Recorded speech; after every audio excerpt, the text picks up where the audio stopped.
Ya, meski penahanan ditangguhkan, proses hukum Supriyadi yang dituduh menganiaya anak polisi tetap dilanjutkan sampai putusan pengadilan. Pihak kejaksaan menyebut proses hukum tetap berjalan untuk mencari kebenaran dalam kasus ini. Untuk proses ini tetap kami lanjutkan untuk mencari kebenaran material ya. Kebenaran material nanti di hari Kamis yang akan dilakukan di Pengadilan Negeri Andolo. Kita akan memeriksa, memproses persidangan di sana, tentunya untuk mencari kebenaran yang materialnya seperti apa sebetulnya yang terjadi, karena ini sudah.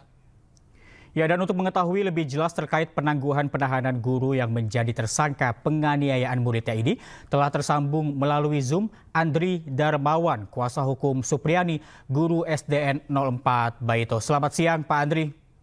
Selamat siang, Pak. Ya, Pak Andri, apa yang menjadi dasar kejaksaan akhirnya menyetujui permintaan penangguhan penahanan?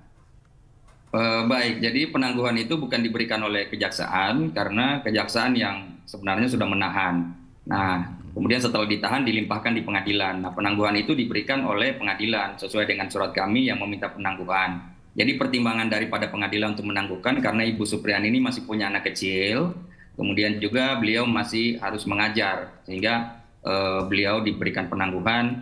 Yang penting Ibu Supriyani ini kooperatif untuk mengikuti persidangan.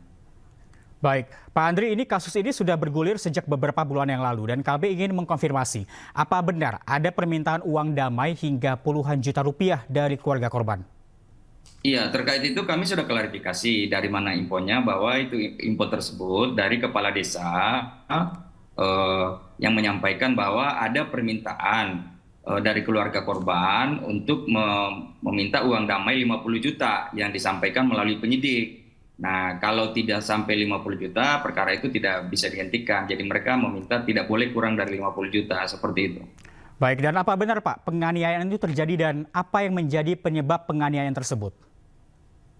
Jadi kalau penganiayaan ini menurut kami sebenarnya tidak pernah terjadi. Dan ini merupakan rekayasa saja. Karena bukti-bukti dari yang dimiliki oleh kepolisian dan kejaksaan itu sangat sumir sekali. Mereka mendasarkan untuk menetapkan Ibu Supriyani sebagai tersangka cuma berdasarkan keterangan dua anak kecil, yang mana keterangan tersebut kan tidak bisa kita anggap sebagai keterangan saksi karena keterangannya di bawah umur dan apalagi tidak disumpah. Nah, sementara bukti visum termasuk foto-foto luka itu tidak sesuai dengan apa yang dituduhkan oleh jaksa, karena jaksa menurut kami jaksa di situ menyatakan bahwa Ibu Supriyani memukul satu kali di paha anak tersebut. Tetapi hasil visum dan foto-foto luka bisa kita lihat dan sudah viral juga di media sosial, itu bukan seperti hasil pukulan satu kali, tapi itu ada seperti melepuh dan tergores, seperti ada gesekan-gesekan atau ada penyebab lain. Nah, sehingga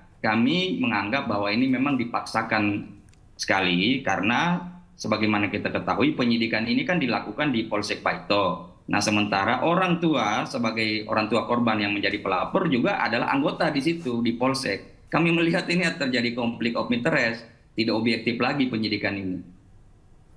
Ya, baik Pak Andri, ini apa tapi sebetulnya Pak yang menyebabkan pelaku ini Bu Supriyani ini memukul korban? Ya, sekali lagi Bu Supriyani tidak pernah memukul. Apa yang dituduhkan? Seperti misalnya begini. Jaksa menuduh bahwa Ibu Supriyani memukul anak tersebut karena anak ini kan di kelas 1A ya. Ibu Supriyani ini mengajar di kelas 1B. Nah, kami sudah klarifikasi juga ke gurunya, guru kelas 1A Ibu Lilis menyatakan bahwa dipukul 8 sampai 10 itu tidak ada kejadian. Nah, kalau jaksa mengatakan bahwa dipukul 10 Ibu Supriyani memukul, justru pengakuan dari Ibu Lilis mengatakan bahwa anak SD kelas 1 itu jadwal pulangnya jam 10, sehingga jam 10 itu sudah tidak ada anak-anak sebenarnya. Jadi ini menjadi aneh, dari mana sebenarnya?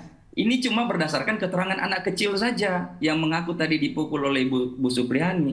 Nah, keterangan ini kan sangat lemah, tidak bisa dijadikan keterangan saksi. Harus dia didukung oleh alat bukti yang lain. Apakah dia bersesuaian atau tidak? Nah, ini kan tidak bersesuaian. Apalagi dengan bukti hasil visum bahwa lukanya itu tidak identik ditimbulkan oleh pemukulan misalnya yang cuma satu kali dengan gagang sapu.